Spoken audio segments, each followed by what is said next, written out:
Hello everybody, welcome back to Richmond. Now in this video I'm going to attempt something which has been playing on my mind for a while. We have here a reproduction of the British Railways North Eastern Operating Area working timetable, which does include Richmond.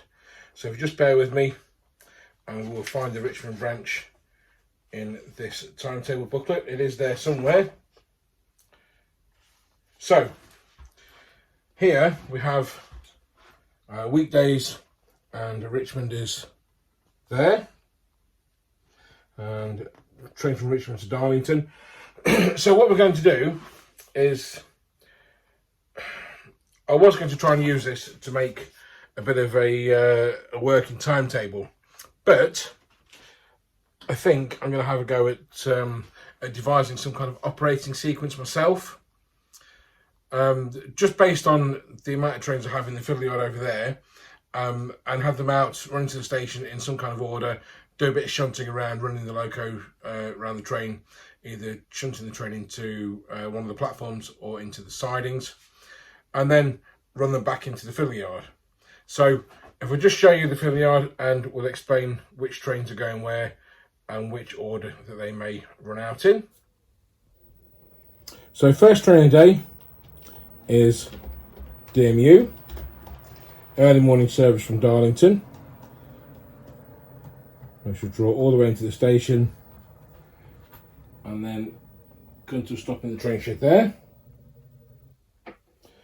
Then after a few minutes, passengers off, doors closed, we draw the empty stock out of the station.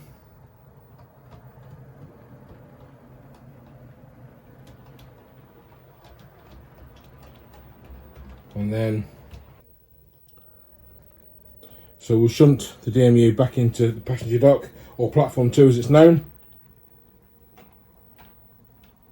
It is referred to as both, so to avoid confusion, I will be referring to it as either at some point.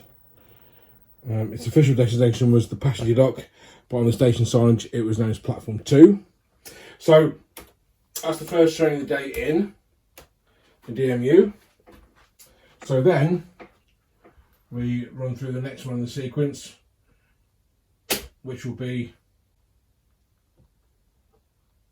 there we go, which will be a standard class 3.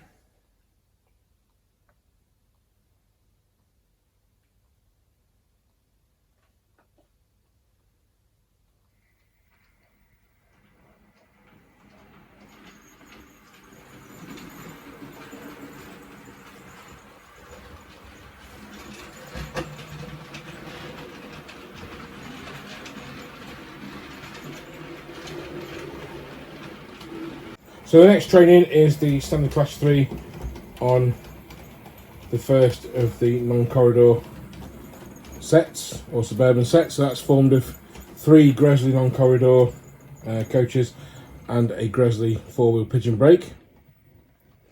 Now we've run it a bit too far into the platform, so everybody off, doors closed, then the loco would have to shunt back past the fouling point. So we're just going to gingerly just shunt back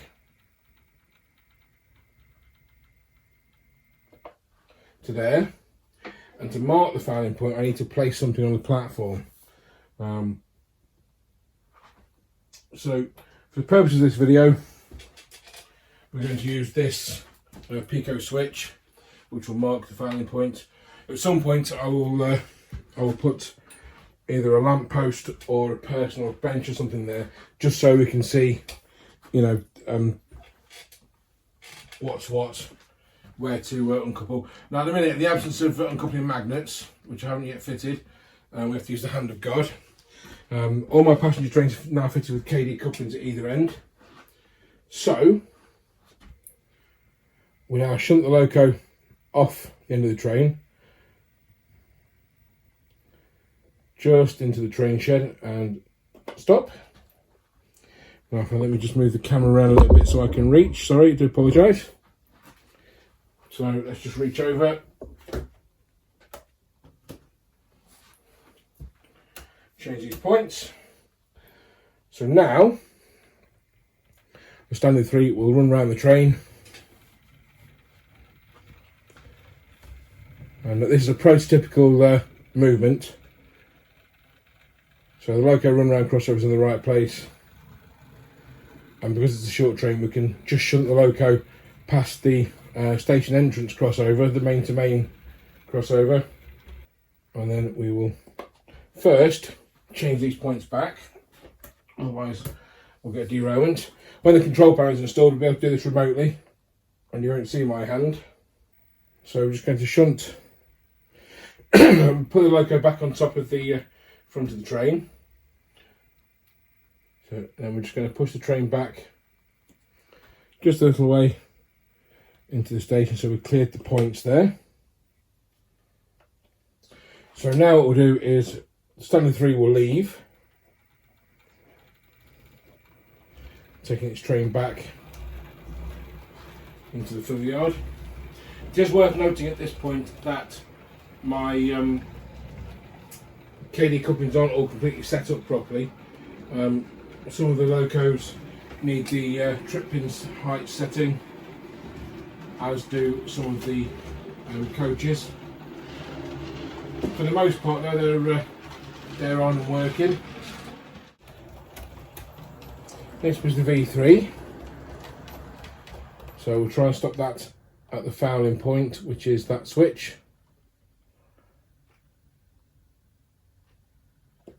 There we go. So now what we'll do is we'll come round and uncouple the train.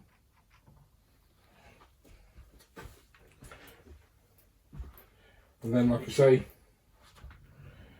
just move the loco forwards just to run round. Then we can lean over, change the points, excuse me, run the V3 back out.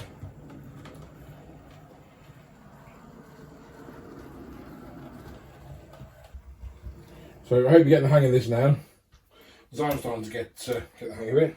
So out of sight, the V3 then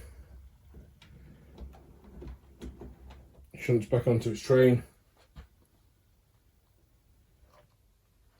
and slowly pushes it back into the station. Obviously I need to change the loco run around points first. Then the V3 will go back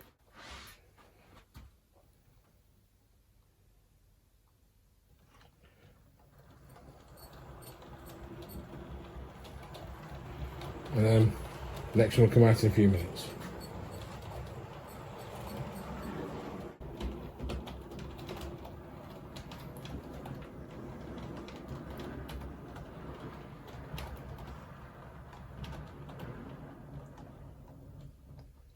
And slows to a stop by the fouling point. Perfect.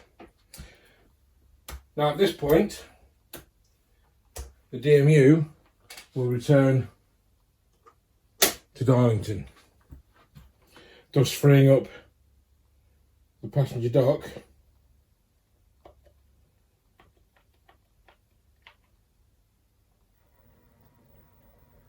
for the parcel set. So off it goes.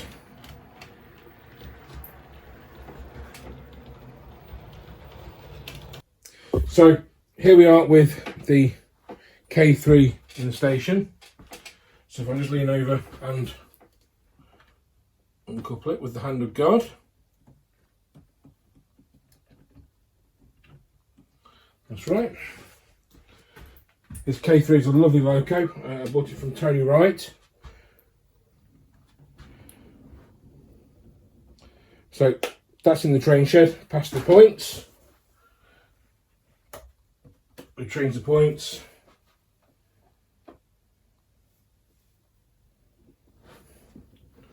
And out she comes. On a real operating session, obviously the locos move a bit slower than this on the run round. I'm just doing this to sort of minimise the length of the video so I don't bore anybody. The aim of this video is so I can show you some kind of prototype sort of British Railway practice, and give those of you with layouts of your own ideas into devising some kind of operating session of your own, rather than just randomly just running trains. Not that there's anything wrong with that, of course. Right, so that's coupled up. Let's change the points over. And just gently shunt the train back into the station. There we go. So we'll send the K3 back to Darlington.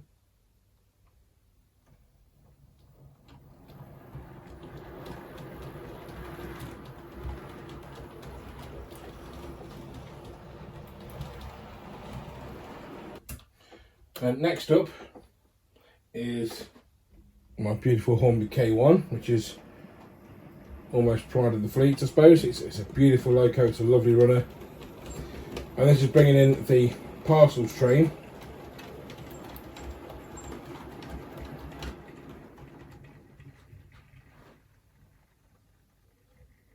So unfortunately, it's a little bit too long to get through the quick run round. So what we have to do for this one is slowly shunt it back to there, and then, as before, we will uncouple,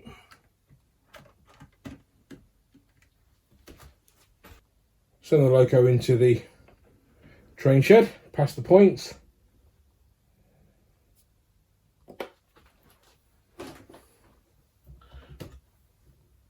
Change the points there.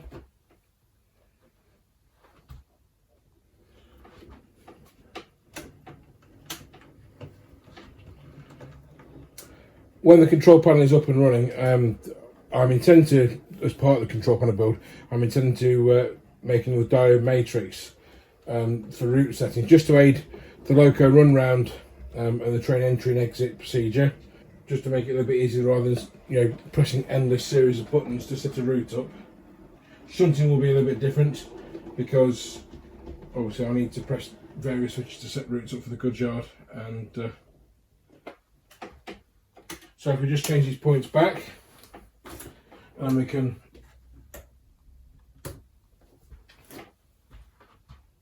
send the K1 back into its train. For those of you who don't use KD couplings, by the way, this is an ideal opportunity for me to express how awesome they are. They are a bit of a pain to set up, especially if you haven't got the proper trip pin pliers. I've been using a pair of sort of round-nosed pliers to set them up. The trip pins are really hard to bend.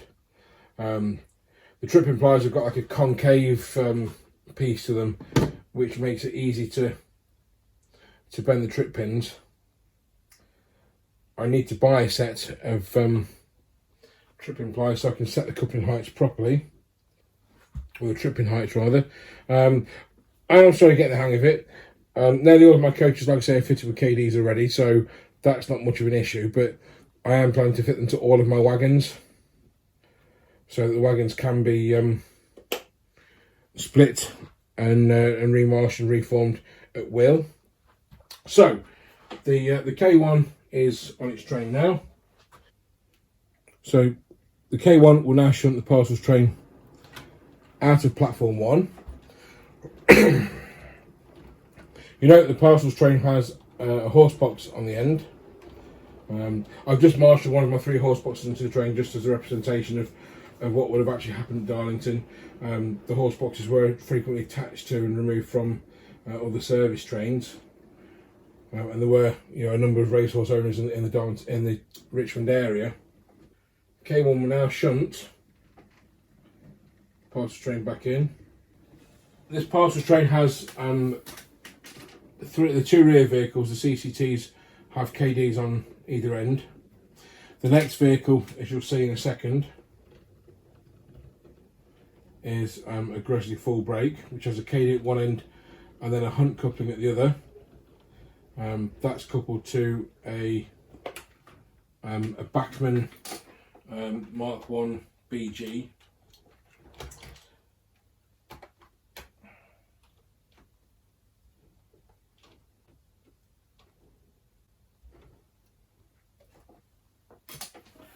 At the moment, the BG is coupled to the horse box with a tension lock, and in true Bachmann versus Hornby style, the Bachmann tension lock is a lot higher than the Hornby one, and they don't like being pushed.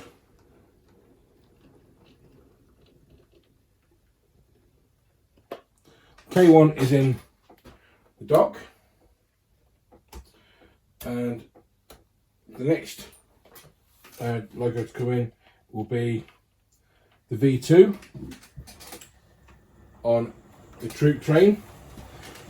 Now this troop train is comprised of a Bachmann Thompson coach, which is the older variety with the non-NEM pockets, a Bachmann Mark 1 brake, and 3 of the Hachette Your Model Village Mark 1 coaches, which are pretty much identical to the Bachmann Mark 1s, in that the couplings are a lot higher than they should be. Let's just uncouple the K1. So the K1 will now run to the loco shed for servicing. So you can see the K1 when it's approached the shed, obviously it's moving a lot faster than it usually would do.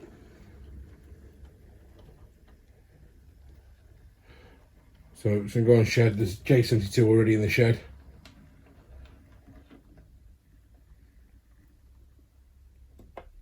The V2 will now have to shunt its train out. There's 5 coaches and a loco is the absolute maximum of mainline stock we can get in there. So we'll shunt out to the fouling point.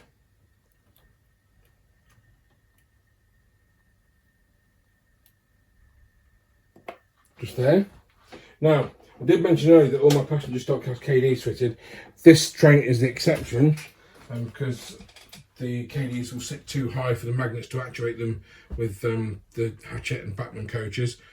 So what I need to do is add some more NEM pockets to the underside, so they're slightly lower, so that they actually reach the magnet. So at the moment we use the trusty tool just to jiggle the tension locks apart, like that. And then we can draw the V2 forward.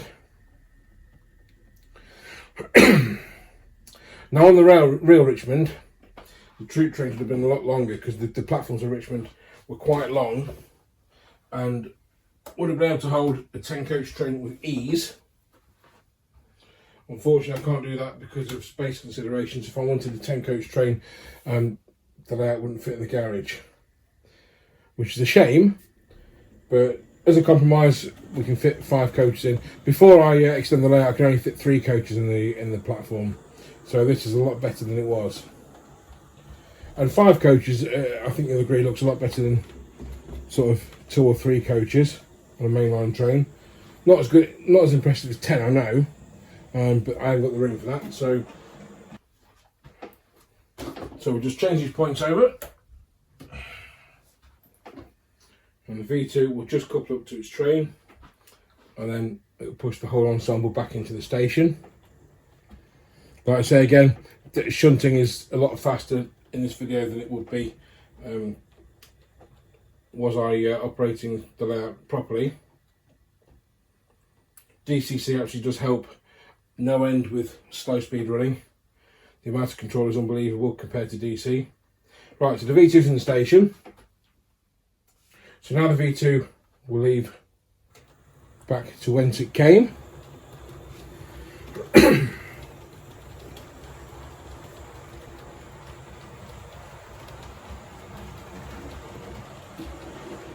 So next in is the branch goods.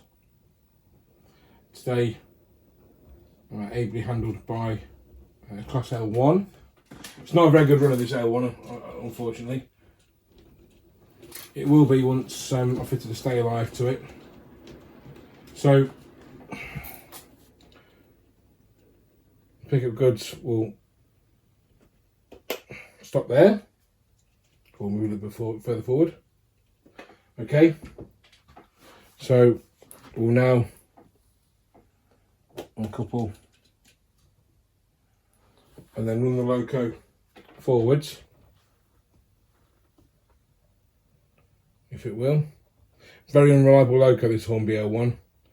It's been weathered by, well, it came weathered.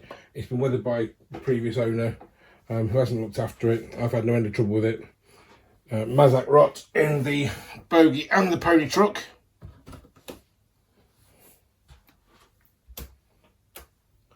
It's a lot better than it was though. So we'll now run it round the train. We'll leave the brake van on that end for the purpose of shunting. Obviously after we've shunted the wagons, the brake van will need to be turned. Like I say, it needs KDs on every single wagon to enable some, you know, proper sort of shunting to take place. Now the L1 will come back onto its train.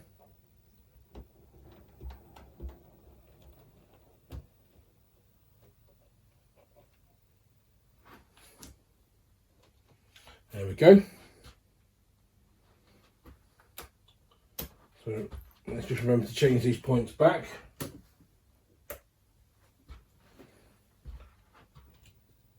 So now the L1 is going to draw out of the station.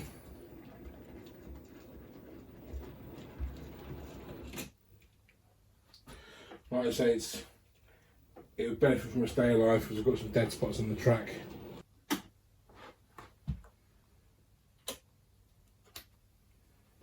So what we're going to do with this this branch goods train, we're just going to shunt it into the goods shed. Now this goods shed is the original that was built with the station. The archway isn't wide enough for most wagons, so they may get stuck. So we'll just slide it right down.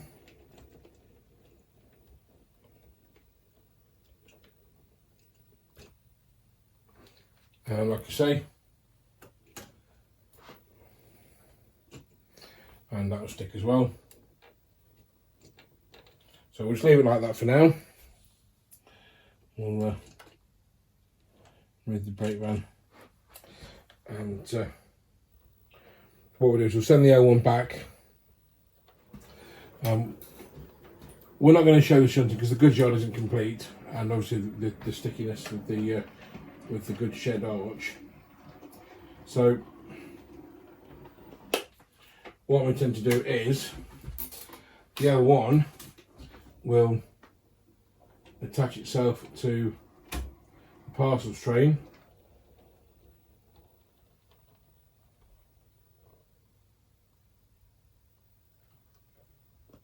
There we go. And then that will go back. The clicking you hear behind you is me setting the roots in the fiddle yard. So the L1 will, it's not a very good hauler either, so it may get stuck at some point. I think I need to add some weight to it somewhere, just to improve its haulage capability. See, it doesn't haul very well. And a couple of these coaches in the vans in the parcels train aren't that free running, so it may stick. So that was the operating sequence. I hope you enjoyed that. I enjoyed doing it and showing you what I'm doing. So this is a basics of operating sequence. So we've shown you what might happen in the morning sort of period. So we have a few commuter trains coming and going, parcels train, a troop train, and the branch pickup goods arriving in the morning. And then the afternoon / evening, that would all start to happen again in various orders, and we'll probably mix it up a bit so the same trains don't appear in the same order. So the DMU could appear, disappear again, come back again, and in the meantime another troop train could arrive, or I don't know, the parcels train could come back. We're still working on details for that. I mean, I am going to go through the working timetable just to get some better ideas as to how to set up a bit of a train working system. But that's the basics. And please forgive my waffling on. I'm trying to explain things as the trains are moving. And as you can see, we had a few little issues with things that aren't quite right. But this is the main sort of reason for testing. So we test the layout before we start on ballast and scenery, because as you've seen, the layout is quite devoid of scenery and ballast and all that sort of stuff. I don't want to start ballast until I've wired all the points up and built the control panel. So once that's done and everything's tested and working, then I can start thinking about ballasting and then developing scenery. So I do apologise for the apparent lack of progress in building the layout. Also, you have to understand with the whole COVID thing at the minute, money is unfortunately quite tight. The amount of overtime I'm used to isn't there anymore. So the funds I had to spend on the layout, unfortunately, aren't there.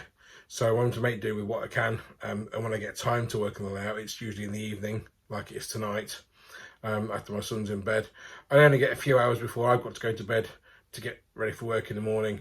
And also I'd like to spend some time with my wife as well. So bear with me. I know, thank you to those of you that have stuck with the layout for the last 2 years. It is appreciated, and I love you all for it. Bear with me. You'll start to see things happen with the layout very soon. So very soon. So thank you for your patience and watch this space. And I really, really hope you've enjoyed this video tonight. Bye for now.